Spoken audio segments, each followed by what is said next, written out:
இது என்னோட first video. So அதனால் என்னை பற்றி ஒரு சின்ன இன்ட்ரோ கொடுத்துக்கிறேன். என்னோட பேர் ஆதித். சினிமாவில் சின்ன சின்ன ரோல்ஸ் பண்ணியிருக்கேன். மார்க்கெட் ராஜா, MBBS, சென்னை 28,800, அப்புறம் 1-2 ஷார்ட் ஃபிலிம்ஸில் லீட் ரோல்ஸ் பண்ணியிருக்கேன். ரொம்ப நாளாக ரிவ்யூ பண்ணணுன்னு ஆசை. அதில் ஆஸ் ஏகே சார் ஃபேனாக அவரோட படத்துலேருந்து ஆரம்பிக்கணும்னு ரொம்ப நாளாக வெயிட் பண்ணிட்டு இருந்தேன். ஜஸ்ட் லாஸ்ட் 2 இயர்ஸாக. ஸோ இன்றைக்கி ரொம்ப சந்தோஷமாக இருக்குது. விடாமுயற்சி படம், அதை பற்றி நம்ம ரிவ்யூ பார்ப்போம். ஸோ அதுக்கு முன்னாடி அஜித் சாருக்கு வந்து பத்மபூஷன் அவார்டு வாங்கினதுக்கு என்னோட நண்பர்ந்த வாழ்த்துக்கள். எனிவேஸ், நம்ம விடாமுயற்சி படத்தை பற்றி நம்ம பார்ப்போம். விடாமுயற்சி அந்த டைட்டிலுக்கு ஏற்ற ஒரு டேக்லைனோ இல்லை அதுக்குண்டான ப்ராப்பரான ஒரு விஷயமோ கதையில் இருக்கா அப்படின்னு கேட்டால் கண்டிப்பாக நிச்சயமாக இருக்குதுன்னு சொல்லணும். ஸோ அந்தளவுக்கு இந்த கதையோட ஒன்லைனை பற்றி நம்ம சொல்லணும் அப்படின்னா, அஜித் சாரும் த்ரிஷா மேமும் ஒரு லாங் ஜேர்னி போகிறாங்க. அந்த ஜேர்னி எதுக்காக போகிறாங்க, என்ன ரீசனுக்காக போகிறாங்க, அதே மாதிரி அந்த ஜேர்னியில் என்னென்ன ப்ராப்ளம்ஸ் அவங்க ஃபேஸ் பண்ணுறாங்க, இது எல்லாமே டேக்கிள் பண்ணி அவங்க ரீச் ஆக வேண்டிய டெஸ்டினேஷன் வந்து ரீச் ஆகிறாங்களா இல்லையா. ஸோ அப்படின்ற ஒரு சிம்பிளான ஒரு காலையிலேருந்து சாயந்தரத்துக்குள்ளே நடக்கக்கூடிய ஒரு ஸ்டோரி தான் விடாமுயற்சி. ஸோ ஆனால் அந்த கதையில் நம்ம பார்த்தோம்னா ஒரே நாள் ஸ்டோரியாக இருந்தாலும் அந்த ஸ்க்ரீனில் எடுத்து போன விதம் வந்து ரொம்ப என்ன சொல்கிறது, அவங்க யூஸ் பண்ண கலர் டோனாக இருந்தாலும் சரி, ஒரு பேல் எல்லோ, அப்புறம் ஒரு ப்ரௌனிஷ், அந்த டோனே ஒரு மாதிரி வித்தியாசமாக ஒரு ஹாலிவுட் ஸ்டைலில் எப்படி இருக்குமோ. பிகாஸ் அஜர்பைஜான் நீங்கள் அந்த மொத்த ஸ்டோரியுமே வந்து அஜர்பைஜானில் தான் எடுத்திருக்காங்க. அந்த கலர் டோன்ஸுமே அப்படி தான் இருக்கும். ஸோ ரொம்ப அற்புதமாக பண்ணியிருக்காங்க அப்படின்னு நான் சொல்கிறேன். எனக்கு இந்த படம் ரொம்ப ரொம்ப ரொம்ப பிடிச்சிருந்தது. ஆஸ் ஏகே சார் ஃபேனாக நான் சொல்கிறத விட ஒரு காமன் மேனாக நான் சொல்லணுன்னா, ஜென்ரலாக க்ரைம் த்ரில்லர் ஆக்ஷன் மூவிஸ்னால் மோஸ்ட்லி எல்லாருக்குமே பிடிக்கும். ஏன்னா ஒரு இன்ட்ரெஸ்டிங் ஃபேக்ட்ஸ் எப்போவுமே ஒரு கேரி அவுட் ஆகிட்டே இருந்தால் அதில் நமக்கு உண்டான ஒரு என்ன சொல்கிறது, ஒரு அட்டென்ஷன் இருக்கும். அந்த படத்தை ஸ்டார்டிங்லேருந்து எண்டிங் வரைக்கும் ஒரு அட்டென்ஷன் கண்டிப்பாக எப்போவுமே இருக்கும் இல்லைங்களா. ஸோ அப்படி ஒரு அற்புதமான விஷயம் இதில் நிறையவே இருக்குது. சரி, இப்போது மொத்தமாக படத்துக்குள்ளே போகலாம். இதில் எப்போவுமே ஏகே சாருக்கு வந்து பெரிய லெவல் ஆஃப் இன்ட்ரொடக்ஷன் ரொம்ப அற்புதமாக இருக்கும். பட் இதில் நீங்கள் எடுத்த உடனே டைட்டில் கார்டு முடிஞ்ச உடனே நீங்கள் பார்த்தீங்கன்னா ரொம்ப சிம்பிளான ஒரு இன்ட்ரோ தான் இருக்கும் சாருக்கு. பட் அதுவும் ரொம்ப டீசெண்டாக இருக்கும், ரொம்ப ஹாப்பியாக இருக்கும். ஆனால் நமக்கு ஹாப்பியாக இருக்கும் அப்படின்றத விட எடுத்த உடனே அந்த ஃப்ரேமில் வந்து அவர் கொஞ்சம் ஒரு சோகத்தன்மையான ஒரு என்ட்ரி தான் இருக்கும். ஒன்று எப்போவுமே வைலன்ஸாக என்ட்ரி இருக்கும், இல்லை அதோட விதமே வேறு மாதிரி ஒரு டோனில் இருக்கும். பட் அவர் ஒரு ஒரு சந்தேக பார்வையோடும் ஒரு டல்லான பார்வையோடும் தான் அவரோட என்ட்ரியே இருக்கும். ஸோ அதுவே கொஞ்சம் ஓகே அப்படின்னு இருந்தது. பட் பிகாஸ் இது ஒரு ஹாலிவுட் ரீமேக் படம் அப்படின்னா சரி, மேபி கதை அப்படின்னு நான் பார்த்தது கிடையாது. ஸோ மேபி இருக்கலாம் அப்படின்ட்டு. ஸோ ஆல்ரெடி மஹில் சார் சொல்லியிருந்தார். ஸோ மஹில் சார், உங்களுக்கு உண்மையிலேயே ஒரு ஹேட்ஸ் ஆஃப். பிகாஸ் பர்சனலாக நான் ஃபீல் பண்ணது என்னென்னா, ஒரு மல்டி டைமென்ஷனலில் இருக்கிற ஒரு விஷயத்த உங்களோட விஷனை கொண்டு வர அத்தனை பேரை ஒரு கம்ப்ளீட் கேஸ்ட் அண்ட் க்ரூ நீங்கள் எப்படி யூஸ் பண்ணியிருக்கீங்க அப்படின்னா அதுக்கு உண்மையிலேயே வார்த்தைகளே இல்லை சார். ஏன்னா ரொம்ப கஷ்டமான விஷயம். அந்த ஒரு சீன்லையுமே அந்த பெர்ஃபார்மன்ஸ் ஒருத்தர்கிட்ட நீங்கள் வாங்கியிருக்கீங்க பாருங்கள், வேறு லெவலில் இருந்தது. ஸோ ரொம்ப அதுலேயுமே அஜித் சார் வந்து அவங்களோட பெர்ஃபார்மன்ஸ் தாறுமாறு. அந்த அளவுக்கு வந்து அவங்க பெர்ஃபார்மன்ஸ், அவங்களோட வலியும் சரி, வேதனையும் சரி, ஒரு ஆதங்கமும் சரி, ஒரு குழப்பமும் சரி, இப்படி ஒரு மல்டி டைமென்ஷனில் வந்து நீங்கள் வந்து இந்த செகண்ட் டு செகண்ட் ஒரு வேரியேஷன் ரொம்ப அற்புதமாக இருக்குது. ஸோ அதே மாதிரி இதில் ரொம்ப அடுத்த கிளாஸ் பெர்ஃபார்மன்ஸ்னு சொன்னால் ரெஜினா மேம் அவங்க சொல்லணும், பா பிச்சை எடுத்துட்டாங்க. அந்த அளவுக்கு இருந்தது, ரொம்ப அற்புதமாக இருந்தது. அவங்க என்ன சொல்கிறது, ஒரு தெனாவட்டுன்னு பார்த்தீங்களா, ஜென்ரலாக ஒரு பொண்ணுங்களுக்கு ஒரு சில தெனாவட்டு இருக்கும். இந்த தெனாவட்டு அப்படியே ஃப்ரேமில் வந்து கொட்டி கிடக்குதுன்னு சொல்லுவோம் ரெஜினா மேம் வர போர்ஷனில். ஸோ அந்தளவுக்கு ஒரு இண்டிவிஜுவல் கேரக்டர் பற்றி நம்ம சொல்லணும்னா, த்ரிஷா மேம் ஆக்சுவலாக ஒரு லவ் போர்ஷனை தவிர கதை வந்து அவங்கள பேஸ் பண்ணி தான் போகுது. பட் லவ் போர்ஷனை தவிர அந்தளவுக்கு அவங்களுக்கு எனக்கு தெரிஞ்சு புதுசாக யாரையாவது போட்டிருக்கலாமோன்னு எனக்கு தோணுச்சு. பட் மேமுக்கு பெர்ஃபார்ம் பண்ணக்கூடிய விஷயங்கள் அந்த அளவுக்கு இல்லை. அது எனக்கு ஒரு மைனஸாக தோணுச்சு. மைனஸ்ன்னு சொல்ல முடியாது, அவங்க பேஸ் பண்ணி போகிற கதை. பட் ஸ்டில் வேறு வழி இல்லை. அண்ட் அர்ஜுன் சார், ஆரோ பிரதர், உங்கள் கூட நான் மார்க்கெட் ராஜா MBBS நடிச்சிருக்கேன். பட் ஸ்டில் ரொம்ப அற்புதமாக நடிச்சிருக்கீங்க. எனக்கு தெரிஞ்சு அர்ஜுன் சாருக்கு இருக்கிற இன்ட்ரோவோ, அஜித் சாருக்கு இருக்கிற இன்ட்ரோவோ தவிர உங்களுக்கு கொடுத்த இன்ட்ரோ இருக்குது பாருங்கள், ஒரு மாதிரி அப்படி நின்று பார்க்க வச்சது அப்படின்னு சொல்லலாம்ல. அந்தளவுக்கு உங்களுக்கு நீங்கள் மேலும் நல்லா வளரணும். என்னுடைய அன்பார்ந்த வாழ்த்துக்கள் இருக்குது. அட்வான்ஸ் யூசர்ஸ், நீங்கள் இன்னும் பெரிய ஸ்டார் ஆகணுன்றது என்னோட வேண்டுகோள். அண்ட் இதில் கேரக்டர்ஸ்ன்னு சொல்லணும்னா ஒரு ஆரோ கூட ஒரு 3 பேர், அதில் என் ஃப்ரெண்ட்ஸ் ஒரு 2 பேர் இருக்காங்க, சதவி இன்னொருத்தரும்.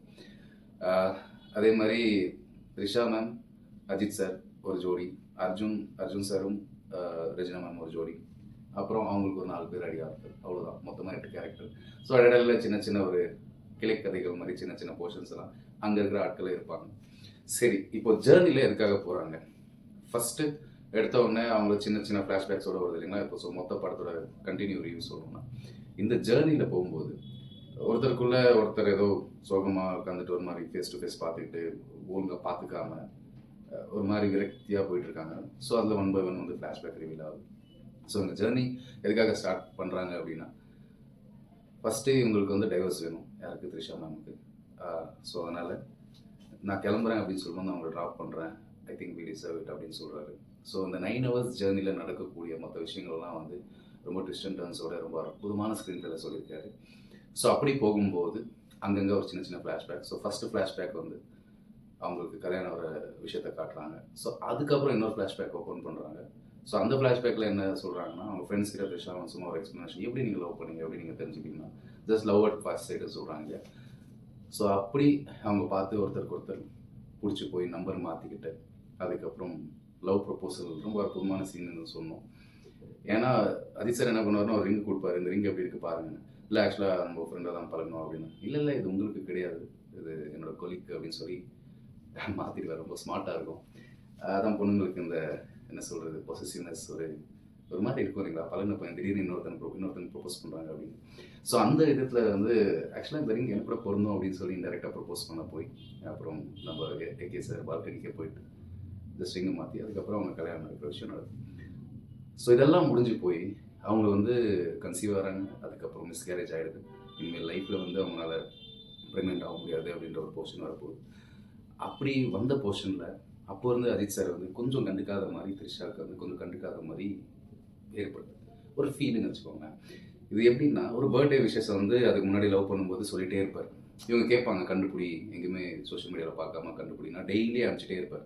ஸோ அப்படி டெய்லி அனுப்பிச்சிட்டே இருக்கும்போது ஒரு நாள் from today onwards you no need to send அப்படின்னு த்ரிஷா நம்ம அவங்க ரிப்ளை பண்ணும்போது அப்போ அன்றைக்கி தான் பர்த்டே அப்படின்றது ஒரு சின்ன போர்ஷன். இது எதுக்காக சொல்கிறேன்னா, எப்போ அவங்க இந்த மிஸ்கேரேஜ்லாம் ஆனதுக்கப்புறம் ஒரு ஒர்க்கில் பிஸியாக இருக்காங்களோ, ஃப்ரெண்ட்ஸ் எல்லாமே, அதாவது ஒரு கதையில் ஒரு லீடு இருக்கும்ல, எப்போவுமே ஒரு டைரக்டர்ஸ் ஒரு சின்ன லீடு கொடுப்பாங்க. ஸோ அப்படி இதில் ஃபஸ்ட் லீடுன்னு சொல்லணும்னா, ஒரு புரிதல் இல்லாமல் போகிறதுக்கு அவங்களுக்குள்ள ஒரு ஃபீல், அதாவது இதனால தான் வந்து மிஸ்கேரேஜ் ஆனதுனால என் மேலே லவ் போயிடுச்சு அப்படின்ற ஒரு ஃபீல், அந்த மாதிரி நம்ம நினச்சிக்கணும். அப்படி ஒரு போர்ட்ரேட் நடக்குது. எல்லாருமே விஷ் பண்ணிருப்பாங்க மொபைலில் காட்டினா, ஆனால் அவர் ஒர்க் பண்ணிட்டு இருப்பார், விஷ் பண்ண மாட்டார். ஸோ தட் இஸ் ஹவ் அந்த ஒரு ஸ்டேஜ். ஆனால் அதில் ஒரு விஷயம் நம்ம என்ன பார்க்கணுன்னா, திடீர்னு அவங்களுக்கு ஒரு அஃபேர் கிரியேட் ஆகுது. ஆனால் அந்த அஃபேர் எப்படி கிரியேட் ஆச்சு, அவங்க ஃபினான்ஷியலாக வெல்த்து அப்படின்ற மாதிரி தான் காட்டுறாங்க. ஸோ அதனால தான் எனக்கு உங்களை பிடிக்கல, தெரியாமல் ஸ்வீட் ஆர்ட் அப்படின்றது கடந்த 12 வருஷமாக உங்களுக்கு சொல்ல, அவங்களுக்கு மெசேஜ் வேற ஒருத்தருக்கு கன்ஃபார்ம் உங்களுக்கு அனுப்பிச்சிட்டாங்க, இன்டெரக்டாக சொல்கிறாங்க. ஸோ அஜித் சார் ரொம்ப வெறுத்து போய் அது எல்லாமே ஒரு ஃப்ளாஷ்பேக்கில் எல்லாம் போயிட்டே இருக்குன்னு வச்சுக்கோங்களேன். இப்படியே இதெல்லாம் போய் விரக்தியோடு கிளம்பிட்டு இருக்கும்போது திடீர்னு யாரோட என்ட்ரி வருது, ரொம்ப கிளாஸாக தரமான என்ட்ரி, சான்ஸே இல்லை அப்படின்னு சொல்லணும். ஆல்மோஸ்ட் ஆக்சிடென்ட் ஆகிற மாதிரி இருக்கும், பட் ஆக்சிடென்ட் ஆகாது. அப்படியே இறங்கி கொஞ்சம் பில்டப் ஷாட்ஸ் எல்லாம் காட்டி அதுக்கப்புறம் அவங்க போக மறுபடியும் பெட்ரோல் பங்கில் வந்து கொஞ்சம் அப்படியே சண்டை இருக்கிற மாதிரி இழுப்பாங்க. ஒரு வால்யூம் ட்ராக் ஒரு புஷ் கொடுப்பாங்க. ஸோ அந்த கேப்பில் பெட்ரோல் பங்கில் யூஸ்வலாக அங்கெல்லாம் அஜர்பைஜான் வெளிநாட்டிலலாம் பார்த்தீங்கன்னா நம்மளே பெட்ரோல் ஊற்றிக்கணும், நம்மளே ஆயில் ஊற்றிக்கணும். ஸோ இந்த மாதிரிலாம் இருக்கும். அப்படி இருக்கிற ஒரு ஸ்டேஜில் த்ரிஷா மேம் வந்து ஏதோ ஸ்டோருக்கு போகிறேன் அப்படிங்கும்போது அங்கே வந்து தமிழ் ஆளுங்க யார், ரெஜினாவையும் அர்ஜுன் சாரையும் மீட் பண்ணுறாங்க. ஸோ அப்படி மீட் பண்ணும்போது ஒரு ஜஸ்ட் தமிழ் ஆளுங்கள அப்படின்னு பேசி பழகி சரின்ட்டு இவங்களும் கிளம்புறாங்க, அவங்களும் கிளம்புறாங்க. அப்போ திடீர்னு போனால் வழியில் வந்து வண்டி ரிப்பேர் ஆகிடுது, எலக்ட்ரானிக்கல் மேல் ஃபங்க்ஷன் அப்படின்னு சொல்கிறாங்க. ஸோ அப்படி நின்று போக மறுபடியும் அந்த 4 பேர் ரோடிங்க வராங்க. அந்த 4 பேர் என்ன பண்ணுறாங்கன்னா, கொஞ்சம் பயமுறுத்தல் கேசஸ்லேயே அங்கே இந்த இடத்துல வந்து ஒரு ஸ்க்ரீன் பிளே ரொம்ப பாராட்டி ஆகும். ஏன்னா அந்த இடத்துல த்ரிஷாவை கடத்துறாங்க, ஆனால் எப்படி கடத்துறாங்க அப்படின்றது ஒரு ஸ்க்ரீன் பிளே ரொம்ப அற்புதமாக சொல்லியிருப்பாங்க. அவங்க பயமுறுத்துகிற மாதிரியும் இவங்க நல்லவங்க மாதிரியும் ஒரு ட்ரக் வந்து நின்று அதுக்கப்புறம் இங்கே ரெடி பண்ண ஒரு 3 hours ஆகும், 96 கிலோமீட்டர் போகணும் அப்படின்னு சொல்லி அந்த ட்ரக்கில் வந்து, ஏன்னா நம்பணும் இல்லை, திடீர்னு யாரோ ஒருத்தவங்களை பார்த்தோன்னா அவங்க கூட போக முடியாதுல்ல. ஆனால் அந்த சூழ்நிலைகள் அங்கே ரிப்பேர் ஆகி நிற்குது, தனியால் 4 பேர் ஒன்று இருக்கா. ஸோ அவங்க சிவகால் அப்படின்னு அஜித் சார் சொல்லும்போது அங்கே போகிறாங்க. ஸோ அப்படி அங்கேருந்து ஸ்டார்ட் ஆகுதுன்னு சொல்லிக்கலாம். சம் கிரில் அப்படின்னு ஒரு ஷாப், அந்த ஹைவே ரோடில் இருக்கிற ஒரு பார் ஷாப். ஸோ அங்கே போய் என்கொயர் பண்ணுறாரு, அங்கேருந்து கிடைக்கல, இங்கேருந்து ஒரு தேடல் சஸ்பென்ஸ் ஆரம்பிக்குது. திடீர்னு அங்கே போய் பார்த்தா இல்லைன்றாங்க, கேமரா இருக்குது, ஆனால் கேமரா ஒர்க் ஆகலன்னு ஏமாத்துறாங்க உள்ள. சரி இவருக்கு என்ன பண்ணுறதுன்னு தெரில, மறுபடியும் வெளில வந்து பார்க்குறாரு. வெளில வந்து சுற்றி பார்த்தா அங்கே தூரமாக ட்ரக் போயிட்டுருக்கு. அங்கே போய் பார்த்தா அர்ஜுன் சார் ட்ரக் ஓட்டிகிட்டு போயிட்டுருக்காங்க. இப்போது நிறுத்த சொல்லி அவர் ட்ராவல் பண்ணிட்டே கேட்டே இருப்பார், நிறுத்த மாட்டாங்க. அப்புறம் ஒரு கட்டத்தில் நின்று கேட்கும்போது என்ன இது எங்கே உங்கள் ஒய்ஃப் எங்கன்னு கேட்டால் அங்கே யாருங்க என்ன ஏதுன்னு சொல்லி இவருக்கு வந்து பைத்தியம் மாதிரி இருக்காரு. திடீர்னு ஒரு போலீஸ்காரங்க வராங்க. சார் இவங்க யாருன்னே தெரியலன்னு அர்ஜுன் சார் சொல்லுவார். சார் அவர் போய் சொல்கிறாருன்னு சொல்லி இதெல்லாமே சொல்லி போய் கடைசியில் ட்ரக்கெல்லாம் செக் பண்ணுறாங்க, எங்கேயுமே இல்லை அப்படின்னு சொல்லி மறுபடியும் அர்ஜுன் சார் வண்டி எடுத்து போயிடுறாங்க. அப்புறம் இவரும் என்ன பண்ணுறதுன்னு தெரியல, மறுபடியும் அதே ஷாப்புக்கு போகிறாங்க. ஏதாவது இருக்கான்னு போய் செக் பண்ணுறாங்க, வந்திருக்காங்களா திஷா ஒய்ஃப் வந்திருக்காங்களா அப்படின்னு சொல்லி போய் மறுபடியும் செக் பண்ணுறாங்க. பார்த்தா அவருக்கு ஒரு ஸ்டேஜில் வந்து அந்த பில்ஸ் ஏதாவது செக் பண்ணணும் அப்படின்னு வந்திருக்கு. ஏதாவது பில்ஸ் இருக்கா, பேர் எழுதி தான் வந்து அவங்க டேபிள் செலக்ட் பண்ணுறாங்க போல். ஸோ அதனால் அந்த இதெல்லாமே செக் பண்ணுறாங்க. பார்த்தா பேர் இல்லை, ஒன்றுமே இல்லை. அவருக்கு ஒரு ஸ்டேஜில் என்ன பண்ணுறதுன்னு தெரில. கடைக்காரர் வந்து கன் எடுத்துகிட்டு வெளில போடா அப்படின்னு சொல்லிட்டு அமுச்சு விட்ருவார். இது இப்படி ஆயிடுச்சுன்னு சொல்லிட்டு இவர் வெளில வந்து இவருக்கு என்ன பண்ணுறது எதுவுமே புரியல, யார்கிட்ட கேட்கணும். நாங்கள் பார்த்தா ஒரு ஹேண்டிகேப் மாதிரி ஒரு பிஹேவியர் உள்ள ஒரு பையன். ஸோ அவர்கிட்ட என்கொயரி பண்ணும்போது அவர் அதே மாதிரி அதெல்லாம் நான் எப்படி சொல்கிறது, அங்கே அந்த ரோட்டில் இருக்காங்க, ரோட் 7 போயிருக்காங்கன்னு எப்படி சொல்ல யார் சொன்னால் என்னப்பா தம்பி சொல்லுப்பான்னா ரைட்டுன்னு அதெல்லாம் சொல்ல முடியாது. ஓனர் பயந்த மாதிரி அவர் போகிறாரு. அப்புறம் இவர் தேடிகிட்டே போகிறாரு. ஒரு ஸ்டேஜில் 2 கார் நிற்கிது. அங்கே போய் பார்த்தா சிகரெட் பட்ஸ்லாம் இருக்குது. அதை கேரி அவுட் பண்ணியே போய் தேடி போகிறாரு. திடீர்னு போய் அவங்க வந்துருக்கிற ட்ரக்கு எல்லாம் எடுத்து, அந்த ட்ரக்குனா ஒரு சின்ன ஜீப் மாதிரி வந்திருப்பாங்கன்னு வச்சுக்கோங்க அந்த டீம்லாம். ஸோ அங்கே போய் பார்த்தா திடீர்னு தலையில் ஒரு பாட்டில் விழுது. அடி வாங்கினோடனே இவருக்கு என்ன பண்ணுறது எது பண்ணுறதுன்னு தெரில. சும்மா ரொம்ப எல்லாருமே சேர்ந்து அடிக்க ஆரம்பிக்கிறாங்க. ஒரு ஸ்டேஜில் ரெஜினா மேம்லாம் வந்து டே உன்னை கொலை பண்ண சொன்னதே த்ரிஷா தான்டா அப்படின்னு சொல்லும்போது, உங்கள் ஒய்ஃப் தான்டா அப்படின்னு சொல்லும்போது ரொம்ப இவருக்கு ஷாக்கிங்காக இருக்குது. இவருக்கு என்ன பண்ணுறதுன்னே தெரியல. இவருக்கு என்ன நடக்குதுன்னு தெரியல. யார் நீங்கள் என்ன ஏதுன்னு கேட்குறாங்க. இதெல்லாம் நாங்கள் பண்ணுறது பணத்துக்காக தான். அவங்க தான் இன்னொருத்தர் வச்சுருக்காள், அவன் நல்லவே இல்லை. அவன் யார் வச்சுருக்கானோ அவன் காசு கொடுத்து நான் கொலை பண்ண சொன்னான். அவன் பொண்டாடி தான் சொல்லியிருக்கான். நீ காசு கூட நான் ஒன்று விட்டுறேன் அப்படின்னு அர்ஜுன் சார் சொல்ல, இவருக்கு என்ன பண்ணுறதுன்னு தெரில. அப்பயும் ஒரு தன்னம்பிக்கையோட ஒய்ஃபை பார்க்கணும் காட்டுங்கன்னு சொல்ல, இல்லை நீ காசு கொடு தரேன், நீ வந்து இந்த கம்பெனியில் வைஸ் பிரசிடெண்டாக இருக்க, நீ இவ்வளோ சம்பாரிச்சிருக்கேன்னு தெரியும், ஆல்மோஸ்ட் இந்தியன் ருபீஸில் 8 crores இருக்கும் அக்கௌண்ட்டில், போய் எடுத்துகிட்டு வா. அங்கேருந்து பார்க்குறாங்க, அங்கே தூரத்தில் ஒரு பேங்க் தெரியுது, அங்கே போய் எடுத்துகிட்டு வா, 45 minutesக்குள்ளே வரணும் அப்படின்னு சொல்லி அவங்க போய் எடுத்துகிட்டு வரும்போது மறுபடியும் ஆரோக்கிட்ட கொடுக்குறாரு. ஆனால் கொடுக்கல. இவர் கொடுக்க மாட்டேன், நீ காட்டு என் ஒய்ஃப்னு சொல்கிறாரு. நான் இல்லை. ஆரோவுக்கு ரொம்ப காண்டு, ஃபஸ்ட்லேருந்து அவரை பார்த்தாலே ஃபாலோ பண்ணுவோம், வாய்ப்பு எப்போ கிடைக்கும் அப்படின்ற ஒரு காண்டில் இருப்பார். ஸோ இப்படி இருக்கிற சூழ்நிலையில் அவர் பேக் கொடுக்காதப்போ அவர் பை கோயின்சிடென்ட் அடித்து வண்டியில் போட்டு எடுத்துகிட்டு போகிறாங்க. ஸோ அந்த பேங்கில் இருக்கும்போது அவர் சின்னதாக ஒரு மினி கத்தி மாதிரி எடுத்து அவரோட கையில் வச்சுருப்பார். ஸோ அதை வச்சு அவர் டைப் பண்ணியிருந்த அந்த பெல்ட்டை வந்து கட் பண்ணிடுறாரு. கட் பண்ணிவிட்டு அதுக்கப்புறம் இவங்களை அடித்து அதில் ரொம்ப ஒரு சூப்பரான ஒரு மேக்கிங்னு சொல்லணும். காருக்குள்ளே ஒரு சின்ன ஃபைட்டு, எப்படி சொல்கிறது, காருக்குள்ளெல்லாம் எப்படிங்க ஃபைட் எடுக்கணும்னா ரொம்ப சூப்பராக பண்ணியிருக்காங்க. அந்த ஸ்டண்ட் சீக்வன்ஸ் உண்மையிலே ஸ்டண்ட் மாஸ்டருக்கு ஹேட்ஸ் ஆஃப். அந்த சீனுக்கு ரொம்ப அற்புதமாக பண்ணியிருக்காரு அந்த சீனு. ஸோ ரைட், அது முடிஞ்சதுக்கப்புறம் ஆரவ் சாரை வந்து இந்த கழுத்தில் அப்படியே கட்டி சீட்டில் கட்டி ஒரு இம்சைன்னு வாங்க பார்த்தீங்கன்னா, அந்த இம்சை எப்படி பண்ணுவார்னா, சொல்லலாம் எங்கடா ஒய்ஃப் இருக்குன்னா சொல்ல மாட்டார், ஃபாஸ்ட்டாக போகிற பிரேக் அடிப்பார். ஸோ அது அப்படியே இருக்க பிடிக்கும். அதை கொஞ்சம் நினச்சி பாருங்களேன், அப்படியே கண்ணுலாம் வெளில வரும். அப்படியே அந்த சீக்வன்ஸ்லாம் ரொம்ப அற்புதமாக அந்த மேக்கிங்கில் வந்து காட்டியிருக்காரு. ரொம்ப அற்புதமாக இருந்தது அந்த சீன். ஸோ அதுக்கப்புறம் போலீஸ் வர போய் தெரியாமல் போலீஸை வந்து தெரியாமல் சொல்ல முடியாது, இன்ஃபேக்ட் ஆரவ் வந்து 2 பேருமே கொலை பண்ணோம் அப்படின்னு சொல்லிட்டு பை கோயின்சிடென்ட்னு சொல்ல முடியாது எக்ஸாக்டாக, கண்டிப்பாக அவர் சுட்டுட்டாருன்னு தான் சொல்லணும். போலீஸையும் சுட்டுருவார். அடுத்த அஜித் சாரையும் சுட வரும்போது அவர் எஸ்கேப் ஆகி அங்கே போலீஸ் கார் வந்து நின்று இருக்கும். இவர் அடிபட்டு இருப்பார். இந்த இடத்துல எனக்கு ஒரு சின்ன ஒரு யோசனை என்னென்னா, அவர் கண்டிப்பாக ஃபாலோ பண்ணி போனால் தான் த்ரிஷா நம்ம கண்டுபிடிக்கணும் அப்படின்னு கார் எடுத்துகிட்டு போவார். ஆனால் உயிர் போராடிட்டு இருப்பார். அவர் ஜஸ்ட்டு என்ன சொல்கிறது, அந்த வாக்கி டாக்கி மாதிரி இருக்கும் இல்லைங்களா காரில்.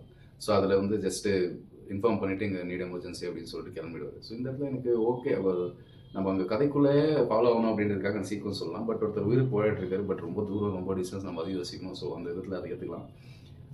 ஸோ மறுபடியும் ஃபாலோ பண்ணி ட்ரை பண்ணி போகிறாரு. ஆனால் மறுபடியும் அவருக்கு லீட் கிடைக்க மாட்டேங்குது. ஸோ அடுத்து என்ன பண்ணுறது, யாரை பிடிக்கலாம் ஏது அப்படின்னு சொல்லிட்டு கிளம்பிட்டே இருப்பார்.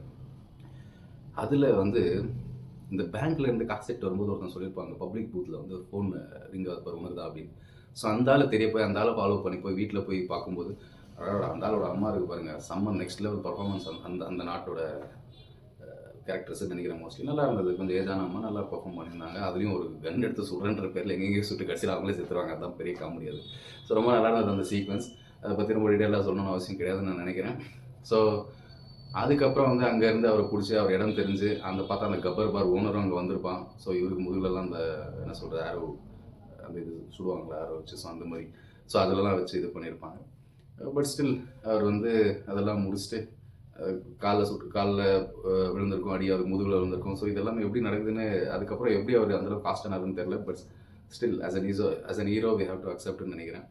ஸோ ஃபாலோ பண்ணிட்டு போகிறாரு, கண்டுபிடிக்கிறாரு. அந்த சுச்சுவேஷனில் வந்து ஒரு எப்போவுமே ஒரு லீடுன்னு இல்லைங்களா? ஸோ அதில் ஒரு சீக்வன்ஸில் வந்து ஒரு நாய் வந்து அப்படியே போயிட்டு சும்மா ஒரு இடத்துல வந்து நக்கிட்டு இருக்கோன்னு வச்சுக்கோங்களேன். அந்த இடத்துல ஒருத்தன் கல் அடிச்சுட்டு போவான். அது யாரும் இல்லை, என் ஃப்ரெண்டு தசரதி தான். ஸோ அது அது வந்து எதுவும் பெருசாக டைலாக்ஸ் இல்லைனாலும் அந்த இடத்துல அந்த போர்ஷன்ஸில் வந்து ஸ்கோர் பண்ணிட்டான்னு தான் நான் சொன்னேன் என் ஃப்ரெண்டை. ஏன் ரீசன்னா அதுதான் வந்து ஒரு கிளைமேக்ஸோட போர்ஷனுக்கே ஒரு சின்ன லீடாக கொடுத்துருப்பாரு. ஒரு சின்ன கை எலும்பு தோலுமா ஒரு ஆசிட் கலந்து ஒரு விதமாக அப்படி இருக்கும், அதை போய்ட்டு அதை நக்கிட்டு இருக்கும். ஸோ அந்த இடத்துல அவர் கல் எடுத்து அடித்து தோற்றுவார். ஸோ அதுக்கப்புறம் வந்து இவர் தேடி போயிட்டு அதில் 2-3 பேர் அடித்து அதுக்கப்புறம் தெரிய வந்து அந்த ஒரு வேனில் இருக்காங்க பாருங்கன்னு சொல்லி அந்த வேனில் போயிட்டு அங்கே போய் செக் பண்ணால் அங்கேயும் இல்லை.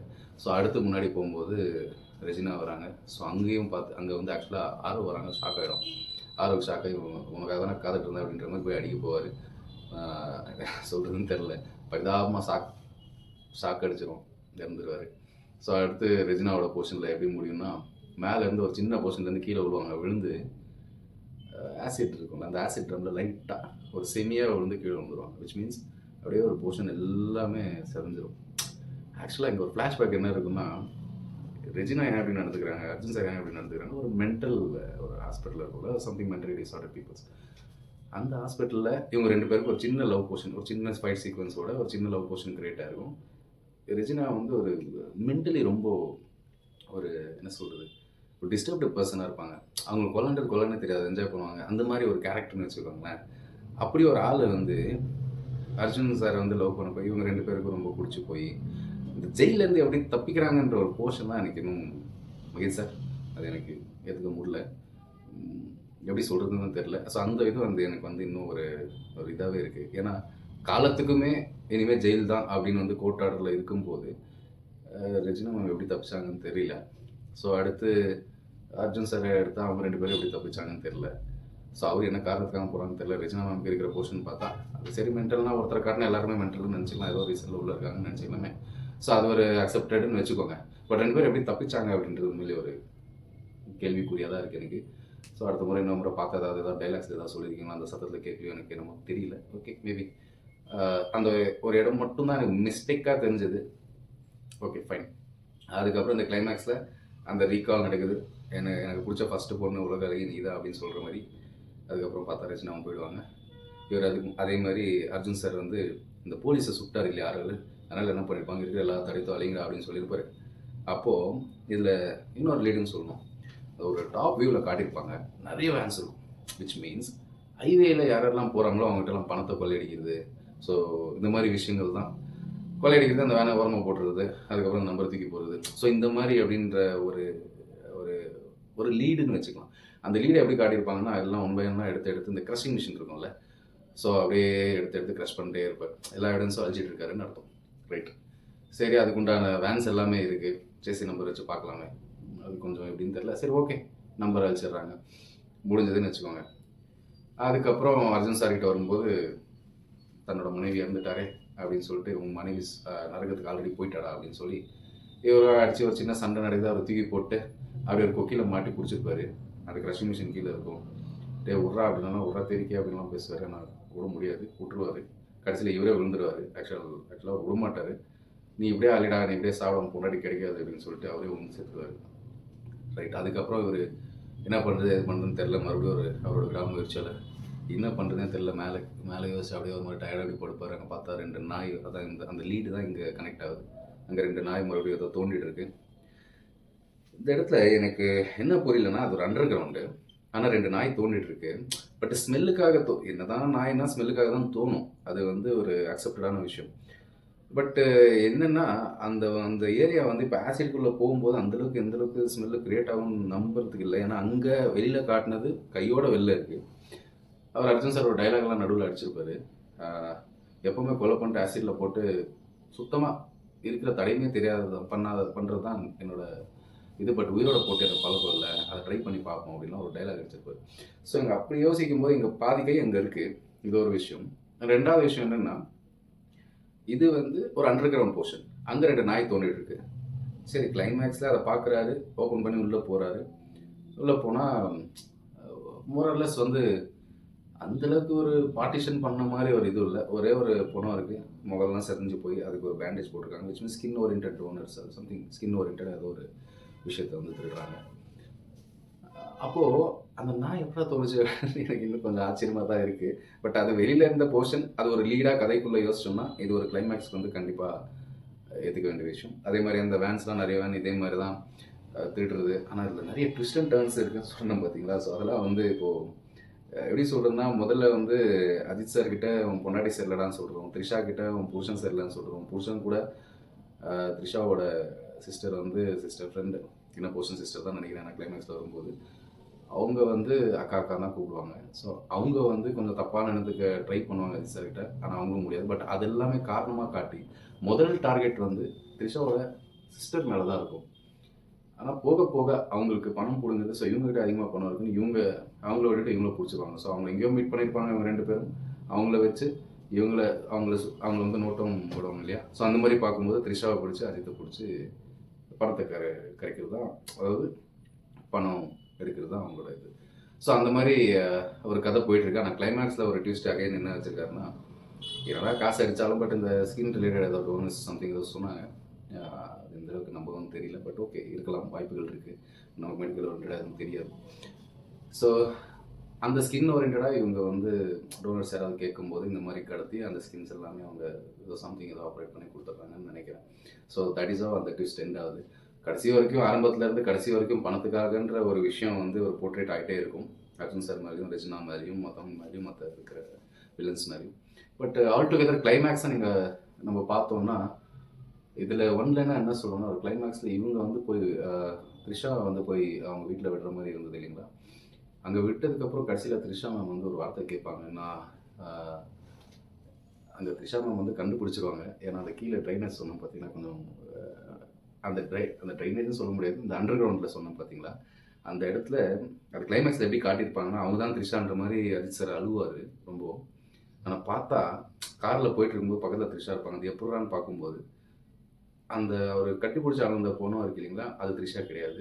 அவள் செதஞ்சு போயிருப்பான்னு ரஜினாவெல்லாம் டைலாக் அடிச்சிருப்பாங்க. ஸோ அந்த மாதிரி சீக்வன்ஸை போர்ட்ரேட் பண்ணி காட்டியிருப்பாங்க. பட் பக்கத்தில் பார்த்தீங்கன்னா அவங்க டைப் பண்ணி அங்கே விழுந்திருப்பாங்க. ஸோ அவங்க காப்பாற்றிட்டு வந்துடுவாங்க. ஸோ போலீஸ்க்கெலாம் இன்ஃபார்ம் பண்ணி நிறைய இந்த மாதிரிலாம் நடந்திருக்குன்னு சொல்லி மிஸ்ஸிங் கேசஸ் எல்லாமே செக் பண்ணும்போது எல்லாமே இங்கே தான் நிறைய விட்னஸ் கிடச்சிருக்கு அப்படின்னு சொல்லி போலீஸ் எல்லாம் வந்து அதுக்கப்புறம் இப்போ சின்ன ஃபார்மாலிட்டிஸ் இருக்கும். அப்போ நீங்கள் போகலான்னு சொல்லி அஜித் சார் த்ரிஷாவும் கடைசியாக வீட்டுக்கு போகும்போது த்ரிஷாவும் ஒரு இந்த வார்த்தை சொல்லுவாங்க. என்னென்னா, நான் உன்னை பிடிக்கலன்னு சொன்னேன், உன் கூட இருக்க மாட்டேன்னு சொன்னேன், இன்னொருத்தவங்க கூட அஃபேரில் இருக்கேன்னு சொன்னேன், but still why you did all அப்படின்னு கேட்கும்போது அவர் சிம்பிளாக ஐ லவ் யூன்னு சொல்லுவார். ஸோ அந்த போர்ஷன் வந்து எனக்கு என்ன என்ன ஒரு ஒரு ஒரு புரிதல் கொடுத்ததுன்னா, ஒரு கணவன் மனைவிக்குள்ள என்னதான் பிரச்சனை வந்தாலும், அது மிஸ்கேரேஜ் ஆனாலும் சரி, இல்லை அவங்க லவ் பண்ணது உண்மையாக இருந்தால், அவங்க என்ன சூழ்நிலை இருந்தால் அவங்களுக்காக விட்டு கொடுக்கவும் தயாராக இருக்கணும், அவங்களுக்காக காத்திருக்கவும் தயாராக இருக்கணும், அவங்களுக்காக போராடவும் தயாராக இருக்கணும், அவங்களுக்காக நம்மளால் முடிஞ்ச அளவு ஹார்ட்ஃபெல்ட்டாக நமக்கு கடவுள் கொடுத்துருக்கிற ஒரு இந்த அற்புதமான வாழ்க்கையை முடிஞ்ச அளவு ஹார்ட்ஃபெல்ட்டாக அவங்களுக்காக ஒரு உண்மையான லவராக, உண்மையான ஒரு லைஃப் பார்ட்னராக, உண்மையான ஒரு என்ன சொல்கிறது, இது நிறைய விஷயங்கள் சொல்லலாம். அந்த அந்யோன்யத்தை அந்த அளவுக்கு ரொம்ப அற்புதமாக காட்டியிருக்காங்க. ஸோ சிம்பிளாக ஒரு ஐ லவ் யூன்ற மேட்டரில் சொல்லிட்டார், it's means a lot. So அந்தளவுக்கு ரொம்ப அற்புதமான கிளைமேக்ஸை வந்து ரொம்ப சிம்பிளாக சொல்லியிருக்காரு. ஸோ அந்த கிளைமேக்ஸ் போர்ஷன் எனக்கு ரொம்ப பிடிச்சது. பிகாஸ் இன்னொருத்தர் கூட அஃபேர் வச்சு கூட நீ போன்னு சொல்லி கூட உங்க இருப்போன்னு சொல்லி கூட ஒரு மாதிரி ஒரு வெறுக்கத்தக்க ஹஸ்பண்டே வெறுத்துட்டு ட்ராவல் ஆகிற இடத்துல அட் த எண்டில் அவங்களுக்கு ரியலைஸ் ஆகுது. எப்படி ரியலைஸ் ஆகுதுன்னா, அவ்வளோ ஷேம், எப்படி அது எந்த அளவுக்கு ஷேம்ஃபுல்லாக இருக்குது பாரு அப்படின்ற மாதிரி. இப்போ இருக்கிற காலகட்டங்களில் நிறைய விஷயங்கள் அப்படி நடக்குது இல்லையா. ஸோ காலங்கள் சில புரிதல் வர வரைக்கும் சில நேரங்களில் சில பிரச்சனைகளும்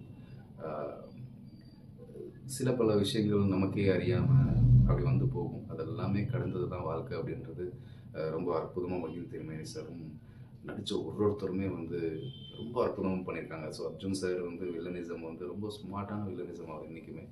ஸோ ரொம்ப அற்புதமாக பண்ணியிருக்காரு. அஜித் சாரோட பர்ஃபார்மன்ஸ் உண்மையிலேயே ரொம்ப கிளாஸாக இருக்கும். ரொம்ப சிம்பிளாக, ரொம்ப கிளாஸாக ஒரு நம்ம அப்படி இருந்தால் எப்படி இருக்குமோ, நம்ம அந்த சுச்சுவேஷனில் நம்ம ஃபீல் பண்ணால் எப்படி அந்த அந்த சுச்சுவேஷனில் நம்ம மாட்டினா எந்தளவுக்கு ஒரு ஒரு தயக்கமும், ஏக்கமும், பயமும், புரிதல் இல்லாத ஒரு தவிப்பு, யாருமே சப்போர்ட் இல்லாமல், போலீஸ்காரங்களும் சப்போர்ட் பண்ண மாட்டேங்கிறாங்க, யாருமே சப்போர்ட் பண்ண மாட்டேங்கிறாங்க. ஒரு ஒரு டெசர்ட்டில் மாட்டி முடித்தா எந்தளவுக்கு ஒரு என்ன பண்ணுறதுனே தெரியாமல், அதுவும் தான் நேசித்த ஒரு பொண்ணு காணோம். விட்டா அதான் பிடிக்கலையா, சரி போனால் போயிட்டு போதுன்னு நினச்சிட்டு போகலாம். பட் யார் யார் என்னென்னமோ சொல்லி அவள் கூட ஓடி போயிட்டா, என்னென்னமோ சொல்லுவாங்க அந்த பாரில் குடிக்கிறவங்க. ஸோ அது எல்லாமே மீறி தன்னுடைய விடாமுயற்சினால், தன்னுடைய நம்பிக்கையினால், தான் வச்ச அன்பு உண்மை அப்படின்றத மேபி உணர்த்துறதுனாலையும் சொல்லலாம். அது ஒரு கட்டத்தில் உணருது. ஸோ அதுதான் கிளைமேக்ஸ். அப்படி ரொம்ப அற்புதமான விஷயங்களை வந்து டைலாக்ஸ் ஓரியன்ட் டைலாக் டெலிவரிஸ்லாம் பிச்சுட்டா சான்ஸே இல்லை. ரொம்ப ரொம்ப ரொம்ப ரொம்ப சூப்பராக இருக்குது. ஸோ அது எனக்கு ரொம்ப ரொம்ப பிடிச்ச விஷயம், சந்தோஷமான விஷயம். என்னென்னா அந்த டைலாக் டெலிவரிஸ் வந்து டைரக்டர்ஸோட வேலையே அதுதான் இருந்தால் கூட அந்த எமோஷனை கேரி பண்ணி அந்த மியூசிக் பர்டிகுலராக அந்த எமோஷனை கேரி பண்ணுற அளவுக்கு தேவையான இடத்துல மியூசிக், தேவையில்லாத இடத்துல மியூசிக் இல்லாமல் ஃப்ரேம்ஸ் வந்து அந்த அந்த கலர் டோன்ஸே ரொம்ப அற்புதமாக இருக்கும். பார்க்கவே ரொம்ப ஒரு அட்டென்டிவாக ஒரு ஹாலிவுட் படம் பார்த்த ஒரு ஃபீல். அந்த ஷார்ட்ஸ் வந்து ஷார்ட் டிவிஷன்ஸ் வந்து அந்தளவுக்கு அற்புதமாக பண்ணியிருக்காரு மகிழ் சார். நீங்கள் உங்கள் ஸ்க்ரீன் பிளே கேட்ஸ் ஆஃப், உங்கள் டைலாகோட போர்ஷன் வந்து யாரெல்லாம் இன்வால்வ் ஆகிருக்காங்களோ, நீங்கள் மட்டும் இல்லை யார் எழுதியிருக்காங்களோ தெரியல, but still those scenes are very much attentive, accept பண்ணுற அளவுக்கு நல்லா இருந்தது. Narrations are good. So all together படம் ஒரு க்ரைம் த்ரில்லர் ஆக்ஷன் படம் ரொம்ப ரொம்ப சூப்பராக இருக்குது, ரொம்ப அற்புதமாக இருக்குது. ஸோ விடாமுயற்சி படம் கண்டிப்பாக பேருக்கேற்ற கதை, பேருக்கேற்ற உழைப்பு, எல்லார்கிட்டையுமே அது 2 வருஷமாக எடுத்துகிட்டு இருக்காங்க. ஸோ கண்டிப்பாக இவ்வளோ பிரச்சனைகளை ஃபேஸ் பண்ணியும் என்னென்ன பிரச்சனைகள் வந்தது நமக்கு தெரியாது. சும்மா ஒரு ஜஸ்ட் ஒரு ஹாஃப் அன் ஹவரில் பேசணும். பட் நீங்கள் ரொம்ப கஷ்டப்பட்டுருப்பீங்க.